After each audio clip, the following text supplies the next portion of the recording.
Kia ora, my friends. Happy New Year and welcome back to Drop Balls and Big Calls. Today's guest is Matthew Leversedge, driver of the number 78C sprint car out of Christchurch, New Zealand. In this episode, we talk about what racing really takes, not just the speed and talent, but resilience, mental health, family support, and the business side of motorsport that people never see.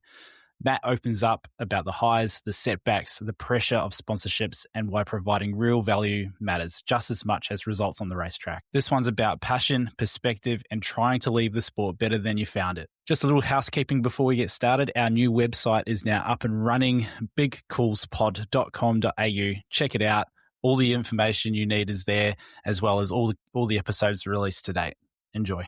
Matthew Leversedge, welcome to Drop Balls and Big Calls. Thank you for having me on, Jason. It's a pleasure. Excellent, mate. And you're just coming off a round of the War of the Wings series with all the USA guys coming into town and had a pretty good result from what I understand. Yeah, no, it was a really busy couple of weeks, as you touched on. We raced as part of the Hydrolink War of the Wings series here in the South Island of New Zealand, and we had a few American visitors come over and race with us. There was about 7 in total.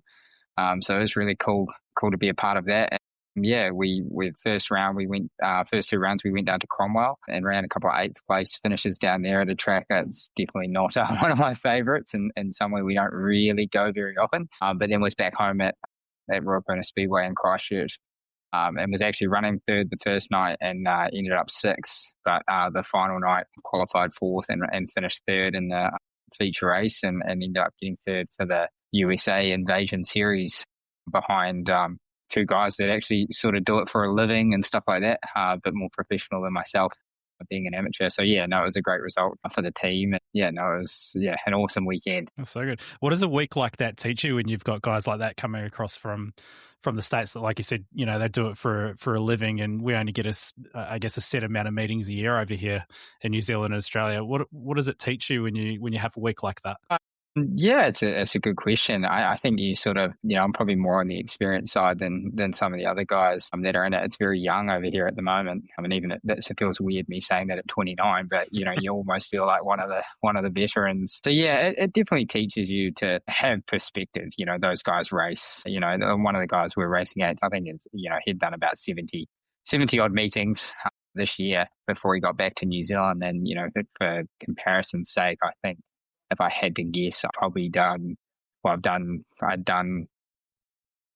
one full meeting before they got here. And then if you count the last season, maybe, another 10 or 12 events. Yeah, I think you just got to have perspective.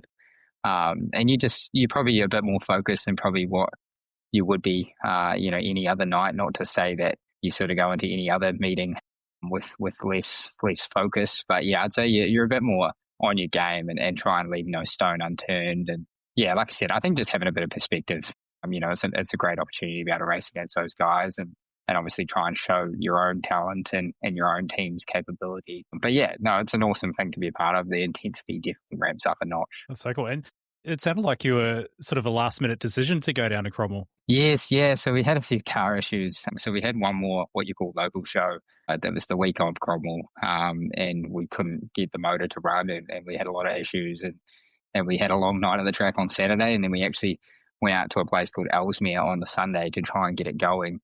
And we still had no luck. So by the time we got to Sunday night, I was like, we're gonna miss Cromwell and try to focus on Ruapuna. Which would have been detrimental to our season because, we plan on following the full 10-round War of the Wings series. So to lose 2 rounds, it basically takes you completely out of contention. And then you're back to sort of just picking and choosing what you can and can't do. So it was about Tuesday. I think we had our podcast booked for the Wednesday. And I said to you, I was like, Tuesday, yeah, no, it's a last minute decision. We're going to go down there and try and make it work and try to get some points. And so, yeah, no, very last minute decision, but well worth it. Went down there and ran 2 8s, which doesn't sound like a lot, but when you consider the competition and the fact that I hadn't been there in about 5 years, I felt like it was a solid weekend for us. Totally. And, vital points across a fairly long season as well. So well worth it. But I kind of feel like we need to tell the audience a little bit about you. I'm lucky enough to have known you since we're both little fellas, really. So I'm feeling really old when you're saying you're 29. But who is Matthew Leversedge for those that don't know you? Yeah, so yeah, obviously, like you said, my name's Matthew Leversedge. I've been driving race cars since I was about 5 years old. I started in cadet go-karts at 5 and raced those for a couple of years and then transitioned to dirt track racing at 8 and ran quarter midgets from 8 to about 15, and then transitioned to 3/4 midgets, which was ages 15, 18, and then transitioned to sprint cars at 19. I think it's coming up about 10 years that I've been racing sprint cars. And as you'll know, my family history in Speedway is pretty long. My father raced, my uncle raced, and both grandfathers raced. So yeah, it's been all I've ever known. It's been sort of all I've ever wanted to do. So yeah, it's been, yeah, like I was telling someone the other day that this is year number 24 or something, racing some sort of car. So it's sort of all I know. So I think to myself, well, that's a long time. Maybe it's time for a little break. But yeah, no, the passion's still there for now, and just trying to make the most of it while I can. So good. Yeah, you really had no chance, did you? No chance at all for better or worse. So I think some days I think, oh, yeah, there'd be a lot better sports to be a part of, because when racing gets you down, it really gets you down. And yeah, but it's definitely taught me a lot of life lessons and stuff like that. Yeah, that's so good. What is some of your earliest memories? Like, do you remember as far back as those cadet go-karts? What's sort of your initial memories of getting into racing? Yeah, so my first initial memories would be sitting up on the bank at Ruapuna Speedway as a very young child. Couldn't remember what age, but it'd probably be around that 5 or 6 mark, watching my uncle race. So my uncle raced competitively throughout the South Island back in, yeah, probably the mid-90s to mid-2000s. So that's probably my earliest memories, and thinking that I'd love to do this and love to race sprint cars one day. But obviously it was just a pipe dream back then. But yeah, I have some memories of cadet go-karts, of winning a couple of races in the wet. I'll be honest, I wasn't the best tarmac karter. It definitely wasn't for me. But yeah, winning a couple of races in the wet and getting up those early Sundays to spend a whole day at the track, and a few away trips with my father and stuff like that. And looking back on they're good memories to have. And usually the same with quarter midgets, just the weekends away, racing at tracks throughout different, and yeah, so that's probably the earliest memories. And it's interesting because I don't feel like we're at a young age. At a very young age, I didn't really show probably the level of talent that people probably, would expect if they saw the transition through the years and sort of, where we are now. So it felt like a bit of a slow burn. Yeah, I'd say so. Like probably the first 3 or 4 years, I think it wasn't until I was about 11 or 12 that probably started showing that, oh, yeah, no, this kid can do this, and it's probably got a little bit of talent and stuff like that. But yeah, early on, I think I probably was just out there making up the numbers, and my dad was probably wondering why we were bothering with all this time and effort. Yeah, sure. And when do you think it went from, oh, this is fun to this is actually a real big part of my identity now and what I want to do long term? I would say that's a great question. I would say probably around 17, around 17, 18. That was when I won my first big TQ midget race. I won the New Zealand Grand Prix in Nelson. That probably gave me the belief that, I felt like I could compete, at a competitive level and potentially race something like a sprint car one day. It still seemed like a big pipe dream, but I think back then that was what sort of ignited the fire even more, that I was like, yeah, this is what I want to do long term, and I want to chase opportunities to race something bigger and stuff like that. But yeah, it wasn't until quite late on, I would say, considering I talk to quite a few quarter midget kids at the moment that are out at Ruapuna, and they've got big dreams from day one, which is cool to see. But yeah, I'd say I didn't really have those. Probably, yeah, didn't see it until I started achieving some success and getting closer to that age where it became more of a possibility. Talk us through that weekend in Nelson, because yeah, obviously that's a pretty pivotal moment for you, and obviously changed the course of things for yourself. Talk us through that New Zealand Grand Prix. Yeah, I remember it like it was yesterday. Even though I had to pinch myself, but it's 12 years ago. So yeah, no, it was a good weekend. We had a bit of car speed that year with the South Island Championship about a month before, and blew a motor up running second. And I remember that left me feeling really distraught because, that was going to be my first, podium finish at a Speedway New Zealand recognised event. And we went back for the GP. It was a five heat format, a 2-heat qualification to get through to the actual final 3 heats. It was, back then they decided over points, which they don't do now because it leaves a few too many issues when people get tied on points and runoffs and stuff like that. So I remember the 2 qualifying heats, which Didn't really do anything amazing and thought, okay, we're in the show, that's a good start. There's a lot of good cars and a lot of good drivers. Won the first heat off the front row, which was behind a guy called Dylan McGregor, who was New Zealand champion at the time. I thought, wow, if I can hold off him for 12 laps, that's probably, or 20 laps, I think it was 20 laps at the time. I thought that's probably my achievement of the night, to hold off the New Zealand champion for 20 laps.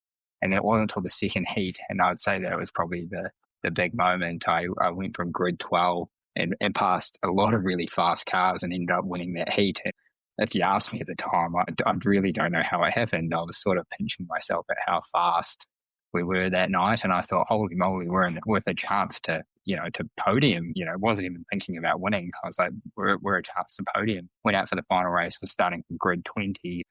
Obviously, you have a front, middle, and a back, depending on the first grid draw you pull, and ended up going 20th to 5th and bounced off the wall a couple of times, which I had a couple of friends that like to remind me of that night that they couldn't believe that it was me driving that car. So went 20th to 5th and ended up winning the overall championship by about 6 points, which was worked out to be about 6 positions. So it was quite a sizable win, and yeah, it just felt like a blur. I guess I compare it now that I'm a bit older. I'd say you were in flow state. Everything just felt easy and stuff like that. And now I know, sort of what that's been like in the sprint car when you have those nights where everything's clicking. It just feels like you can't do any wrong. That's so good. Oh, thanks for recapping that. Yeah, it seems very vivid in your mind, which is really cool. And I have to ask, there's this nickname that keeps floating around on social media every now and again, and I think it's your brother-in-law's handiwork. But where did the nickname Broadfield Bullet come from? It's funny you bring that up. So how that came about was my brother-in-law was saying, "Oh, you don't really have any like cool nicknames or anything like that. Like some people have. There's a few good nicknames that float around Speedway and stuff like that." And he's like, "Oh, I'm going to start calling you the Broadfield Bullet." And I laughed. I thought, there's no way this catches on at all. Like this is the most stupidest thing I've ever heard. So obviously you got the Broadfield part because that's where I live. So I live in Broadfield, and I guess the Bullet. He just thought that that sounded cool, and then little did I know, he just started commenting it on all my Facebook pages, Facebook posts. And the track commentator at Royal Puna, AJ Batt, decided, oh, well, I'm going to try run with it and start saying it. And I honestly did not believe it when I heard it for the first time last season. I just cracked up laughing because I thought, oh my goodness, this is a hell of an achievement by Cameron to get the commentator actually to start saying it. And now he says it quite regularly. I can imagine he's pretty filthy. It's not on your merch yet, though. Yeah, he keeps saying to me, I'll have to start paying him royalties if we bring out merch with the name on it. So, hey, maybe there's an opportunity there for some different kind of merch with it on there. Oh, amazing. So longer term sprint car racing was always the pinnacle for you, was it? Yeah, I think like any kid that grows up watching dirt racing, I had pipeline dreams of thinking that, maybe NASCAR was a possibility. However, looking back, you can see that, that was never going to happen for multiple, reasons. But yeah, once I realized that, how cool sprint car racing was, and especially now, even at 29, like people ask me, oh, do you want to race anything else? I just want to race sprint cars, and I just want to get better at driving sprint cars. If I can keep doing what I'm doing now, I'll be very happy. But yeah, as long as I can remember, it was either midgets or sprint cars. Midgets, probably when I was in TQ midgets, it seemed like a more natural progression. But watching my uncle and the fact that my dad raced sprint cars, to me, there's just nothing like a 14 sprint car. They're just so cool and wild. I love the way they race, and yeah, I couldn't see myself doing anything else. Yeah, I was going to say it's quite a I guess a non-traditional route that you took, going from a TQ to a sprint car. A lot of people would go through that, the midget car and then into the sprint car. Or what drove that decision in the end? Yeah, it's an interesting point because, like you said, you're going from a non-wing car to a wing car, and they race totally different. So at the time, obviously racing TQs and stuff like that, I had dreams of racing. Eastern Springs was sort of at its peak, and they had the International Midget Series and stuff like that. I thought, oh yeah, I definitely want to be a part of that. That would be a natural progression from TQs.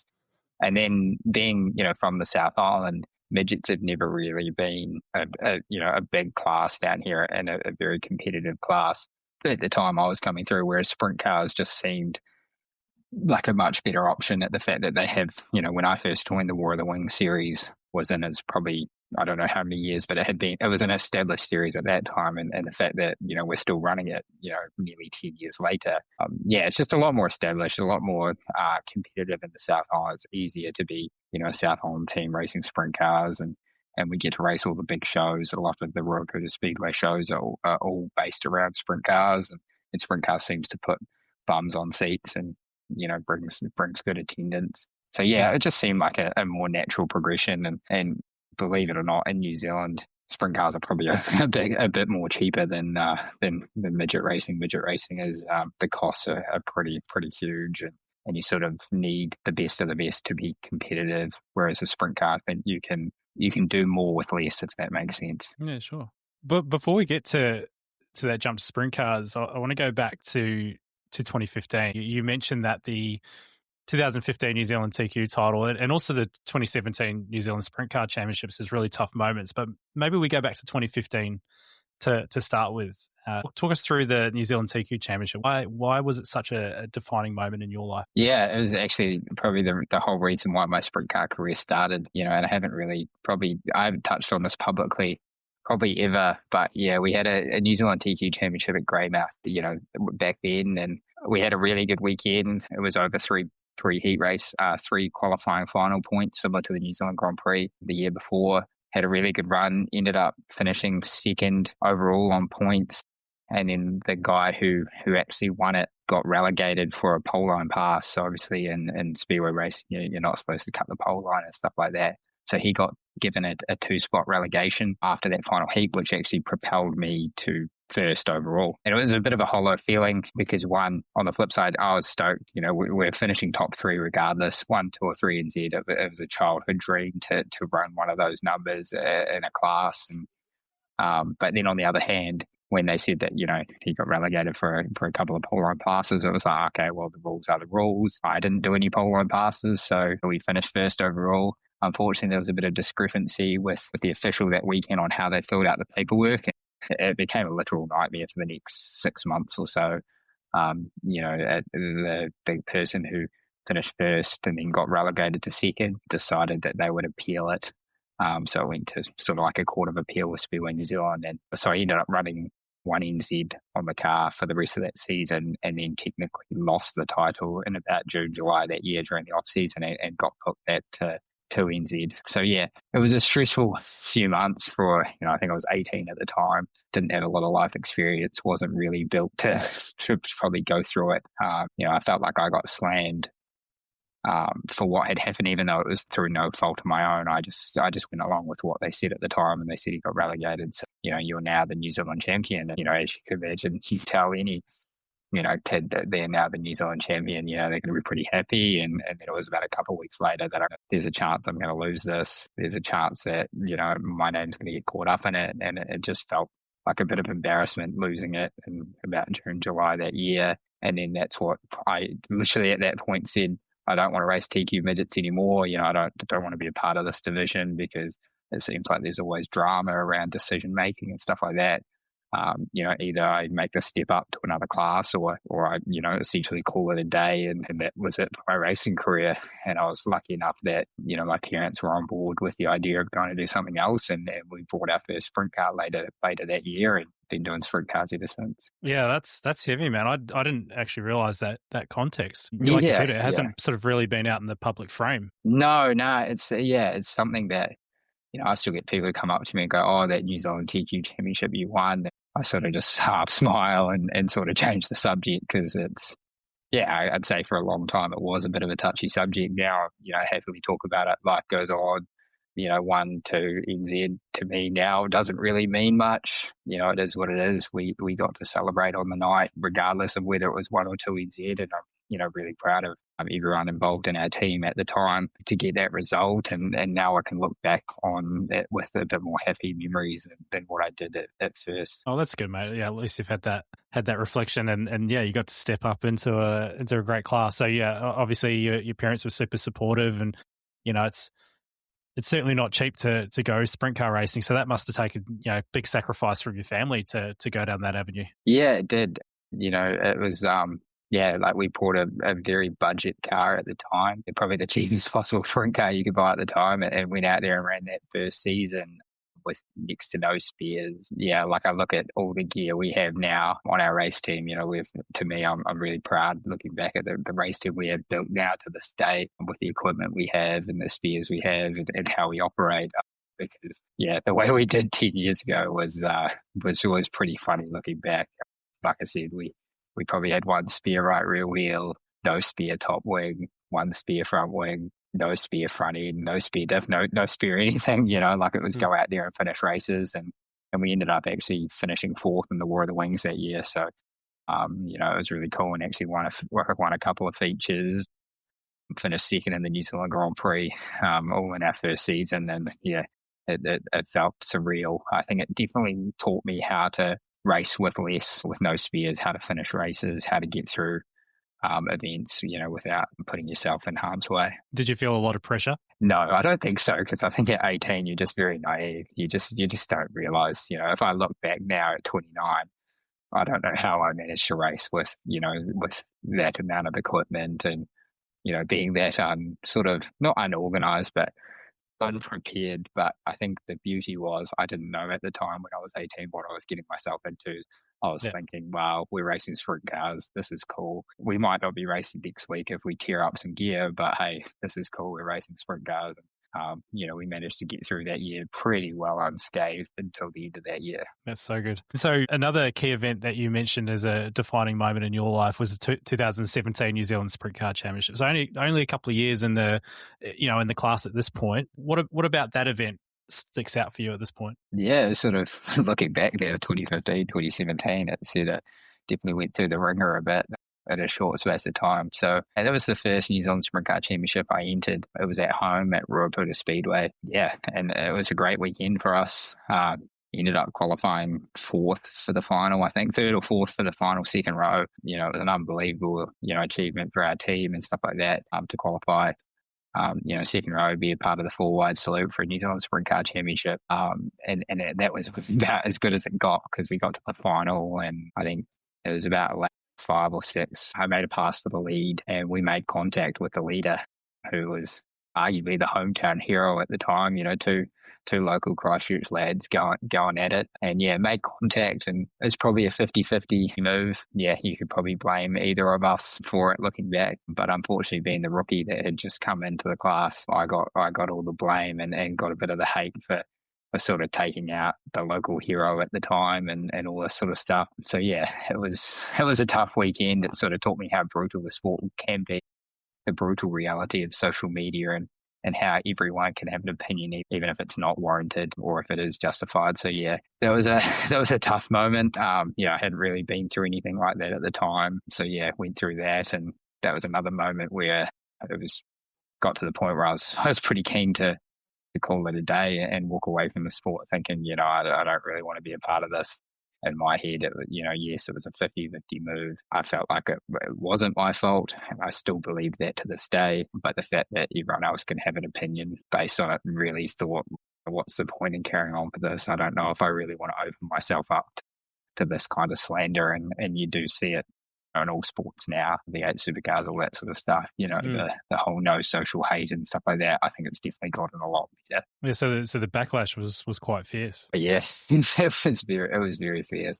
And it probably carried on for a good, I'd say, 12 months to 2 years afterwards. I think if you ask some people, they would still hold me in not a nice light because of that one incident. Yeah, it definitely sort of stuck with me for quite a while afterwards as well. It's strange because certainly from my observation, the speedway community seems quite close knit, and a lot of people seem to have each other's backs. But yeah, there's I guess an underlying tone there, particularly when things like that happen. Yeah, and I guess it's like anything, depending on what side of the fence you root for. It's no different to watching an NRL game, and I know what it's like. I'm a diehard Manly supporter, and Oh, they might get no. robbed. They might get robbed out of a call, and I'll think to myself, oh yeah, we were definitely robbed, and then I'll be watching another game, see the same call happen, and go, oh no, I don't think it was that bad. It's just the way we are as people. If you root for a certain driver or you root for a certain team, you're definitely looking at through those goggles. And I think that was the same thing about that incident. I think a lot of people saw it for what it was, just a racing deal that, it didn't work out. It took us both out of contention. So it's not like that's what I was trying to do. But yeah, that the one driver that I did have the run in with probably had the most loyal, passionate fan base at the time. So out of all the people in the field to have a run in with, that was probably the worst person to have a run in with at that time. Yeah, and that sucks. And I'll forgive you for being a Manly fan. That's okay. How was it getting it back in the car in the weeks following that, particularly when the heat was on? Yeah, it was probably lucky that I think we raced about 3 or 4 days later for a Gold Cup at Ruapuna again. So yeah, and had another good night going. Actually passed for the lead in that and lead about 7 or 8 laps, and then unfortunately spun up and got collected. So I think a few people would have thought that there was a bit of karma involved there. But yeah, it was tough. But I was lucky that I had a lot of good people around me that had my back and stuff like that. I think in times like that, you definitely see the people who have got your back no matter what, and the people around me kept me in good spirits and said, you can't. And they were dead right. You can't let that define you and stuff like that. People will get over it at some stage and move on. And yeah, we carried on the rest of the year. And obviously, that was year 2. And now I'm still racing 7 or 8, nearly 9 years later. So, yeah, what they did was really appreciated. And you had a bit of redemption a couple of years back in 2023 when the title returned to the hometown, finishing 3rd. Yes, yeah. So that was, it was supposed to be 5 years later, but obviously COVID happened, which pushed it out a year. But yeah, we had a great weekend. We were actually having probably, up until that point, I was probably having the worst season that I'd had in sprint cars. Just nothing was really going right. It was getting caught up in a lot of accidents. Was probably making a lot of mistakes. Had too much pressure on ourselves, and sort of got to the title and sort of flew under the radar. I don't think anyone was really expecting us to have a great weekend based on, and rightfully so. We had a ton of bad performances, and I think before the title, we had only completed one whole meeting, like every lap.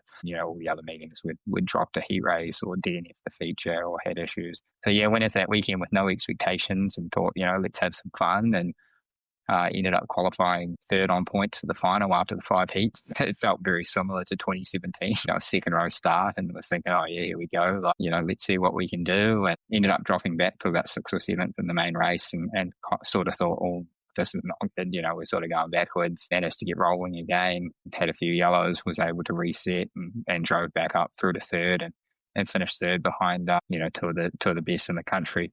Still to this day, and got the 3NZ, and yeah, it was an epic moment. I actually said to someone after the race, it felt like a lot of redemption for 2017, and everything that sort of had gone through to get to that point.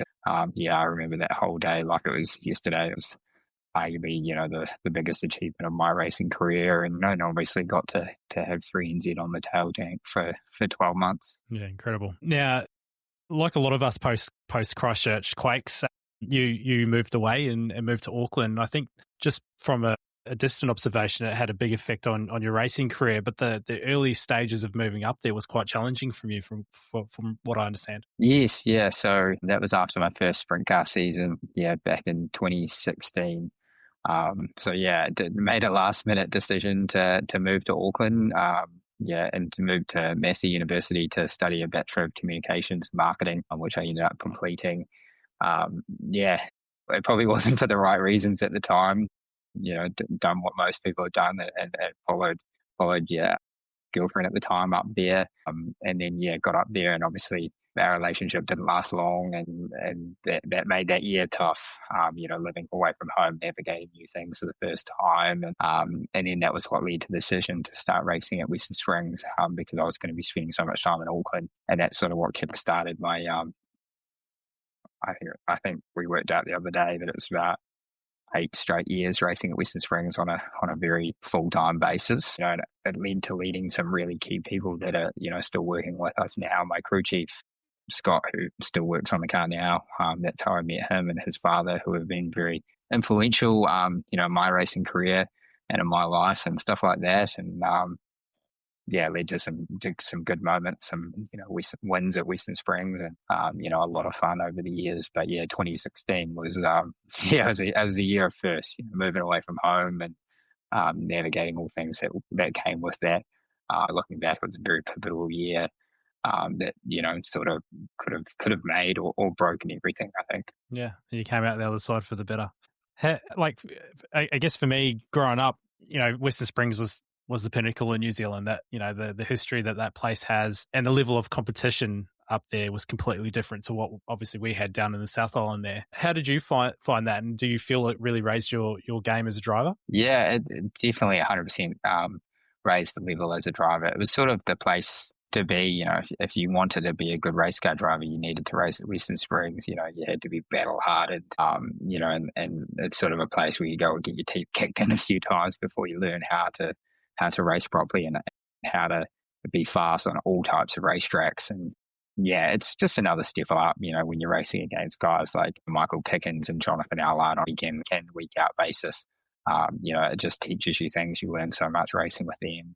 It makes you push yourself harder. Your race car's got to be good. Your preparation's got to be good. You just learn so much. It's just a whole nother world. At that time compared to what the South Island was. Now it's sort of flipped over, believe it or not. The South Island has sort of got that intensity now, especially at the moment, with the amount of good cars and the amount of good teams and the amount of good drivers coming through. You've got to be on your game every week if you want to run up front.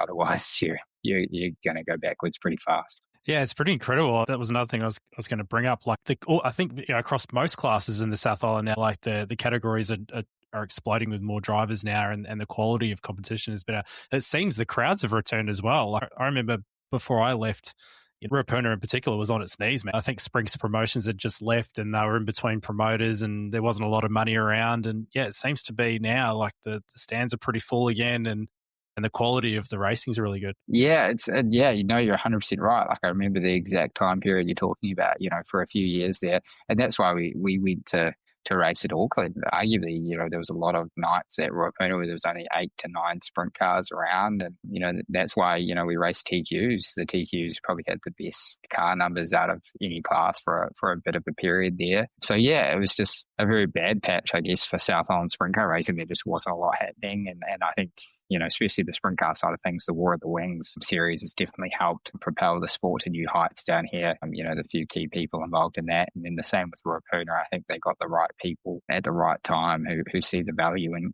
marketing and social media and promotions and stuff like that.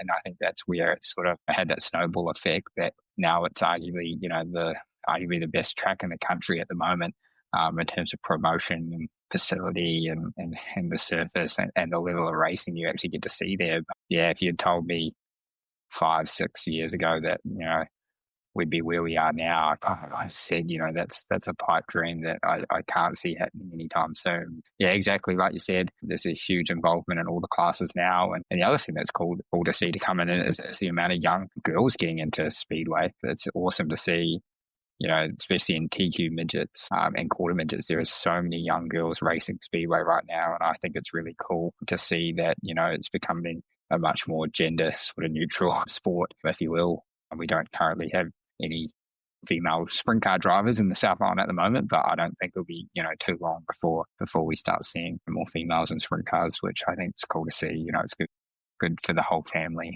It's really a family sport, and I think that's what it shows. Absolutely. And in particular, your team's very much part of it. You've got your whole family backing you in there on your team, which is really cool to see. And that's what I've seen across Speedways circles for many years. It's really cool to see. And absolutely. The female participation, I think, brings a whole new dimension and a whole new, audience to the sport, which is fantastic. Now, when we were talking previously, obviously in sport in general, mindset's such a huge component of what you do as an athlete. You've said mental health is something you don't talk about much, but think about often. Why do you think that is? Yeah, I think it's probably just, I think you see, today it's probably it's less taboo, if that makes sense, to talk about mental health. It used to be the whole, just get some cement into you and harden up sort of thing.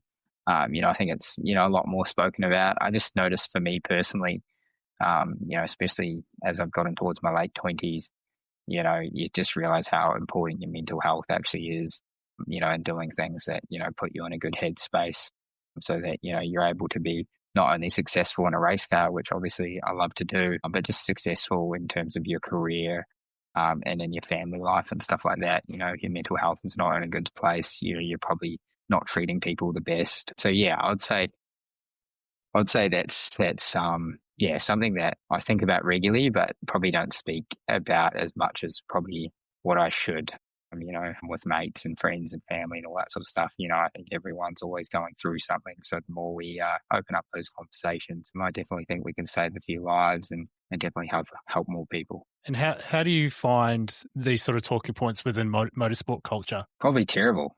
If I'm honest, I think it comes back to social media. As a driver, I've definitely seen it firsthand, experienced it firsthand. A lot of people jump on and have an opinion about a driver. If they make a mistake or they might accidentally take someone out, or hey, they might not have had a good run. You jump on Facebook and you see some random Joe blog ripping them a new one about how they're not very good, or they might be out of control. You just see a lot of comments. And, as the old saying goes, the best thing about social media is that everyone can have an opinion. And the worst thing about social media is that everyone can have an opinion. So, yeah, I think it has gotten better.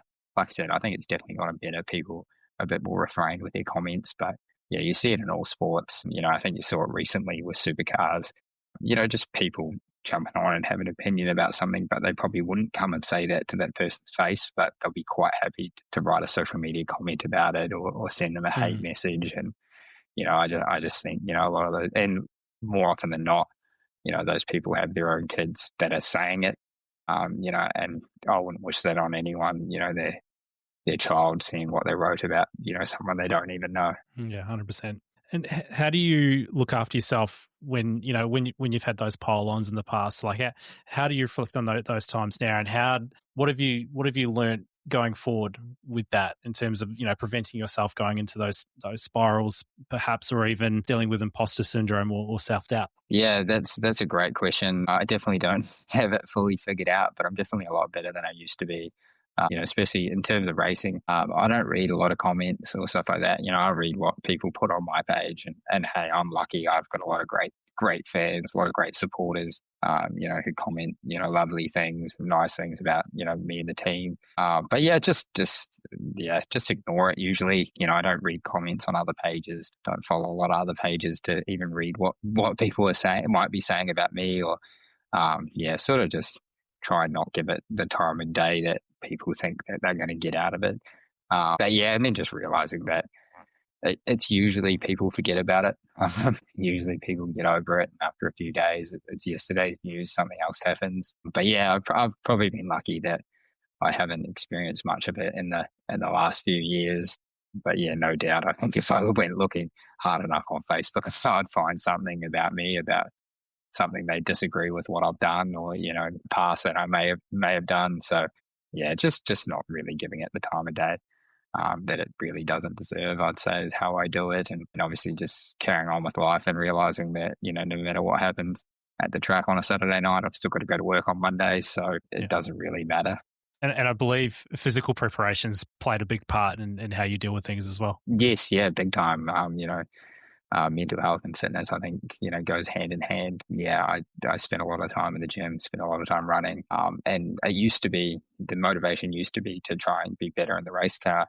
But now it's more just about making myself feel good, keeping myself feeling nice and refreshed. And it's definitely, I notice the difference if I don't go and work out versus when I do. When I don't go work out versus when I do, I feel like I'm in a much better mood, a lot more motivated, and just generally enjoy life a lot more, and probably a lot more pleasant to be around. Yeah, so good. So longer term, Matt, what does it look like for you? Because you've been in the class now for a long time, and I believe you do marketing outside of the racing scene as well. So yeah, maybe talk us Talk us through what life looks like outside of racing and I guess longer term where you see yourself. Yeah, so outside the race car, my full-time job is marketing communications. So I work for a company called City Gear Property here in Christchurch. So yeah, that's where I spend majority of my week. And yeah, I actually pursued marketing originally to help with sponsorship and stuff like that, help with partnerships to be able to race. As I said, for as long as I remember, I wanted to race cars, and I don't come, a lot of people think I do, but I don't come from a wealthy family or something like that. To get the team to where it is today has been through a lot of hard work and a lot of good partnerships with good companies that have believed in the vision, and have made it possible. So yeah, that was why I actually first pursued marketing. So that's my main career.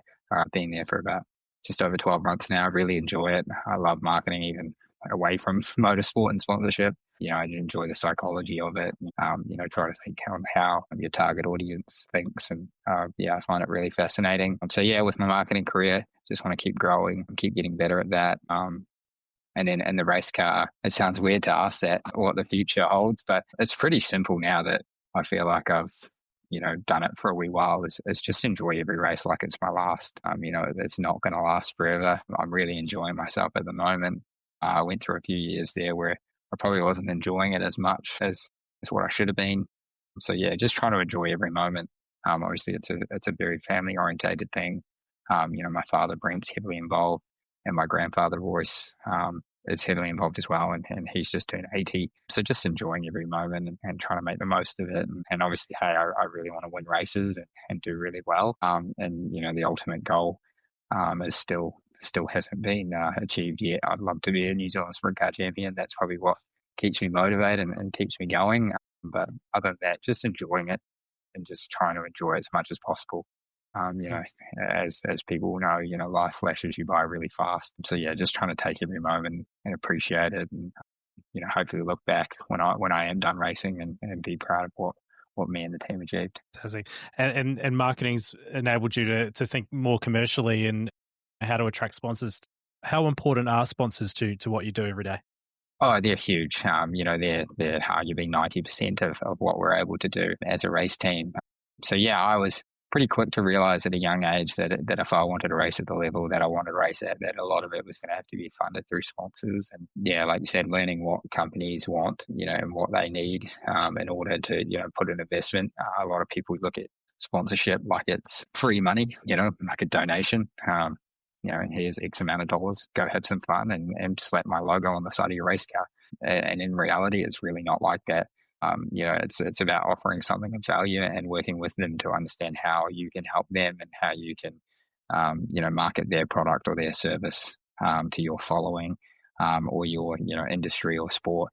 So yeah, I've definitely been successful in that regard at picking up good partnerships and working with those companies to build long-term relationships. One of my sponsors is WD-40 Australia and New Zealand, and we've been partnered now just on 6 years. As one of our major partners, and it's a partnership I'm really proud of because it's all based around value. I don't know anyone at WD-40 that's doing me favors or anything like that. It's purely based on value and what we do for them and how we generate brand awareness and educate people on their product range. So yeah, I actually enjoy that part a lot. The marketing and partnership side of things almost as much as I enjoy driving a sprint car. Obviously, driving a sprint car is a lot more enjoyable. There's not too many feelings. Definitely no feelings of experience like that. But yeah, the marketing and partnership side, I really enjoy. I love working with people and stuff like that. We got a new partner on board last year, VIP Trade and VIP Frame and Trusses. Anyone in Christchurch or maybe wider South Island would know who the VIP group are. They own a range of different companies, and we got partnered with them 12 months ago, and that's going really good at the moment. And I'd say at the moment this is the best shape our team's been in from a performance standpoint, from a partnership standpoint, and we just got so many good people that help make it possible. I tell people all the time, whether they believe it or not, I wouldn't be doing this without sponsorship. It's can be like a second job. The amount of work that goes into making sure that those partners know what we're up to, what we're trying to do, asking them how we can add more value. And it's a total team effort to make it all Yeah, no, I think that's really good insight there.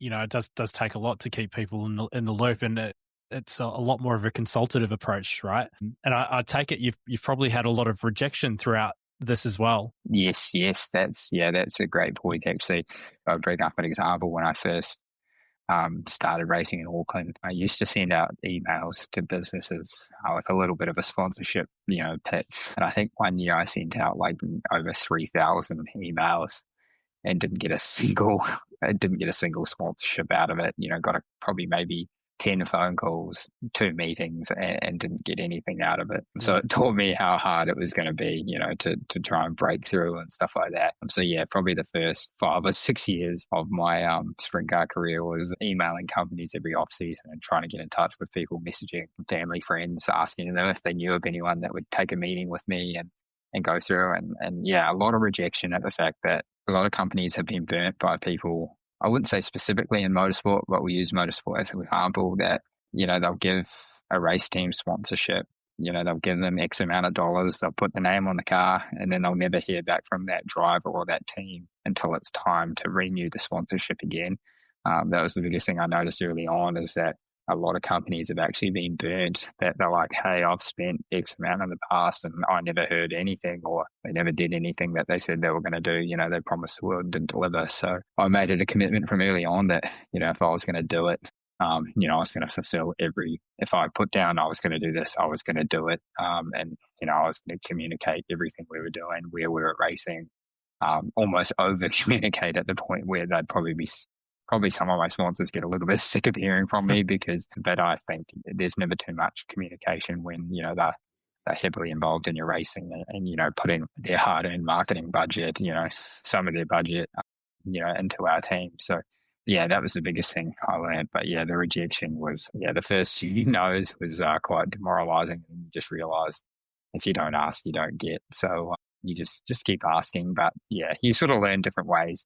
Eventually, I realized that networking was going to be the best way to do it.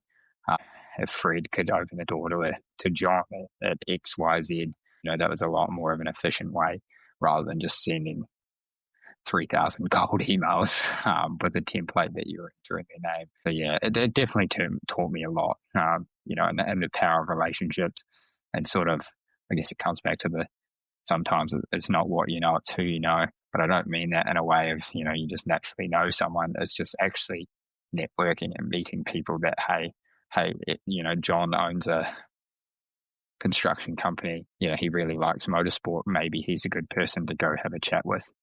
So yeah, it definitely taught me the power of relationships and networking and, just treating people nicely and just, you never know what's around the corner. 100%. It's a great lesson, not only for sponsorships, but for business as well. Like, the amount of, and I've been in a leadership position myself in the work that I do, the amount of emails that you get as a decision maker, people trying to sell you stuff, you get the same style of spiel in an email. Like, you've really got to work hard to make yourself stand out, right? What would be your advice to someone that's coming into the sport or even business that's, trying to get in front of the right people and trying to get their product across the board or get that sponsorship? Yeah, it's a great point. I think that the best way is to know what you're selling and believe in what you're selling. If you are selling something, believe in what you're selling, and create value. I think that's the biggest thing. If we're talking, advice to another, young kid that wants to race cars and needs sponsorship to do it, learn how to create value and learn how to, take an opportunity that, might not be great. It might be some free product, or it might be, something very minor, and just over deliver. That's the advice. I get occasionally some people hit me up for advice on sponsorship, and I just say to them, you've got to start small, because at the end of the day, you're not going to trust someone with, a sizable amount of money if they've got no runs on the board. If you can say, look, I've been partnered with this company now for, 3 or 4 years, or I've been partnered with you guys for 3 or 4 years, I've done everything that I said I was going to do. How about we try and do this? And that's probably where I've had the most success, is turning very small partnerships into larger ones and just building that trust. And I guess it's the same thing with business. If you've got clients and stuff like that, if they give you guess a good analogy would be if you were like a marketing agency and, a customer said, we're going to spend, $500 a month with you. If you can do a lot with that $500 a month, then they're going to believe in you to then throw you the $5,000 a month and the bigger numbers. I think that's the thing, is just build trust, and then do what you say you're going to do. Don't promise something you can't deliver, because that just gets you back to square one, that you're essentially full of shit, and you're just not gonna get to where you want to get to if you can't at least keep your word. 100%. Great advice. All right, so we're gonna bring the plane into land, so to speak. Who's in your corner no matter what happens? Who are the people that you think really deserve a shout out, that have always got your back? Probably my mother, without a doubt. Yeah, my mother, Sandra. I think she's been through it all. She keeps me sane when things aren't going to plan. She's very supportive. I'd say she's probably the unsung hero, especially even on the racing side of things. She consistently supports me. She actually, she'll laugh at me saying this, but she actually doesn't like watching me race because it actually scares the hell out of her, as I could imagine any mother would with their child. She really doesn't enjoy me going at high speeds and stuff like that. And, if you go on YouTube, you'll see that I've had some pretty big wrecks over the years. But yeah, definitely her. I think, she's always got my back no matter what, and always willing to defend me no matter what's going on, and always manages to put me in a better mindset, and stuff like that. So yeah, she'd probably be my number one supporter, and yeah, definitely the unsung hero of my life. I think of anything I go to. She's always been such a great mother, and very, very fortunate to have her as my mother. So yeah, I'd say definitely she's the unsung hero. And then obviously, my father and grandfather, have been huge in the racing scene for me. Without those two driving the cart behind me and keeping things going and making sure I've had the opportunities I've had, none of the success would have been possible without them either. And yeah, so I'd say those are definitely the three key influential people that have my back no matter what. And yeah, I owe pretty much all my success to those three for keeping me going. Yeah, amazing, mate. And yeah, you have had some big tumbles, including in front of me. So no wonder you've scared the shit out of her a few times, mate. That's for sure. She always asks me when it's time to retire. And then when I start talking about next season, she says to me, so you're racing next season as well? And then we sort of have a laugh and think, yeah, at this stage, yeah, no, it's she's great. She's supportive, even though she would rather me not do it. I think I think she'll be probably the happiest person when I do decide that enough is enough. I guess. Well, when all is said and done, which will probably be a long way into the future yet, because you're still a young fella, how do you want people to remember you? Not just as a driver, but as a person. Yeah, that's a great question. I'd like to remember as someone who sort of does things their own way. I don't think I follow the typical, especially from a racing standpoint, I don't follow the typical, racing car driver, that's out there. I was probably one of the first to adopt social media to really promote my racing here in the South Island and around New Zealand. So yeah, I'd like to get some sort of appreciation for probably breaking the norm there. It's become a lot more common now for people to promote on social media. And I'm definitely not saying I was the first, but by any means, but definitely one of the ones to sort of pump it and look for new ideas, and innovate how you promote your sponsors and stuff like that, especially here in New Zealand. We're so far from the rest of the world, obviously. But yeah, I'd say that. And yeah, it's to say I'd like people to see me as a successful sprint car driver. I think it's very subjective. I think, some people would say, I'm very successful, and some people would say, yeah, he's okay. It's probably not the reason why I do it. But yeah, just probably leaving the sport in a better place than I found it, if that makes sense. If I can inspire some drivers to chase their dream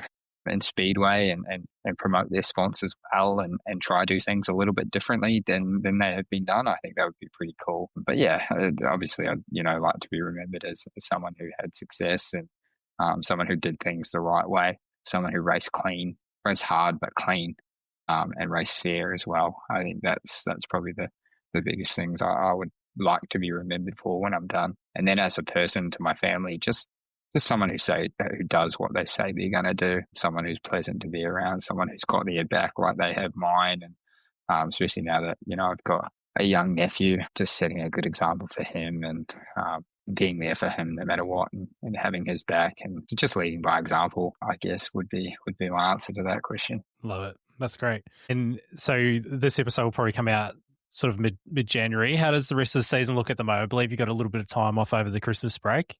And then how does the rest of the season look? Yeah, so we've got a little bit of time over the Christmas break, and then we get straight back into it on the 8th and 9th of January down in Cromwell for the New Zealand Sprint Car Championship. So head down south and try chase the title, which should be exciting. I don't really have too many expectations down there. Like I said, it's definitely not one of my best tracks. It's not somewhere I've raced a hell of a lot, but I'm confident in our package and the speed we have, that hopefully we can go down there and be competitive and give it a red hot shot. And then from there on, we carry on racing with the War of the Wings series. So we go to Greymouth, Greenstone Park, which is probably one of my favourite tracks. So really actually looking forward to that. And then back to Ruapuna after that. And then we have another wee break. And then just, chase the rest of the War of the Wings series through Nelson, Blenheim, Ruapuna, and then a couple of big events in March for the New Zealand Grand Prix. And then back home again for the Gold Cup in April. So it's not probably as busy as what we usually would be in a season. Like as you touched on, we raced a lot, up in the North Island and stuff like that, and done a lot of travel. So this year's sort of been a bit different, a bit of a change of pace. But there'll still be quite a few events on the cards that we'll be doing everything we can to be competitive at those, and hopefully have a really good season.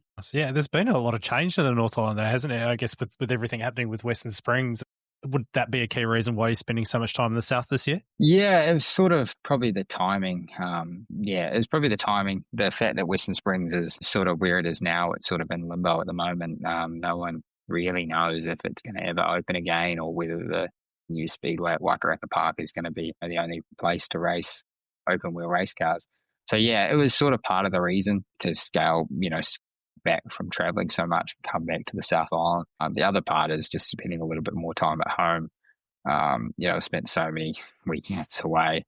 Touching on what I said earlier, you sort of start to not enjoy it as much when it becomes, a real mental slog to travel every weekend and go racing. You sort of forget about why you're actually doing it, and that's to have fun. So sort of just perfect timing for us personally, selfishly. It was the perfect timing for the Western Springs. It just gave us no option really to go back up north. So it sort of forced us into coming down south, but happy with what we're doing and what the War of the Wings series and what Ruapuna Speedway is doing on a nightly basis was starting to get to the point where we were racing up north, and I was a little bit envious of the events that were happening at Ruapuna and stuff like that, and thought I think I really want to be a part of those and spend a bit more time around home. But looking forward to probably the following season doing a bit more travel and doing a North Island trip or two. And I really enjoy racing around the country and at different tracks. We have a lot of good supporters up north, so it's a bit sad that we don't get to race in front of them this season. So definitely we try and pride ourselves on being a sort of a national team that travels around and visits a few different tracks throughout the year. It's good for our partners. It's good for the team to get around, and some of the best trips we have are away from home. They're a lot of fun. With a few beers afterwards, and you sort of get to bond like that.